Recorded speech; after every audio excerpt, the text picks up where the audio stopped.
సిఆర్పిఎఫ్లో 169 constable పోస్టులు. Central reserve police force sports quota కింద group C విభాగంలో constable, general duty, non gazetted and non ministerial ఖాళీల భర్తీకి పురుష, మహిళా అభ్యర్థుల నుంచి దరఖాస్తులు కోరుతుంది.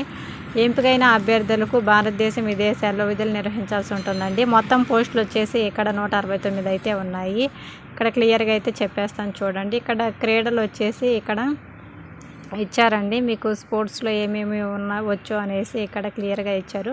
ఒకసారి స్పోర్ట్స్కి సంబంధించి మీరైతే ఒకసారి చూసేసేయండి. ఇక్కడ నెక్స్ట్ వచ్చేసి ఇక్కడ అర్హత వచ్చేసి 10వ తరగతి అయితే చదువుకొని పాస్ అయి ఉండాలని అయితే ఇక్కడ చెప్పారండి. అలాగే నిర్దిష్ట శరీర దారుణ్యంతో పాటు సంబంధిత క్రీడాంశాల్లో అర్హత కూడా సాధించి ఉండాలనేసి ఇక్కడ క్లియర్గా అయితే ఇవ్వడం జరిగింది. ఎవరైనా మన ఛానల్ని కొత్తగా చూస్తే తప్పకుండా లైక్ చేయండి, షేర్ చేయండి, సబ్స్క్రైబ్ చేయండి. ఇక్కడ వయసు వచ్చేసి 15/2/2020 నాటికి 18 నుంచి 23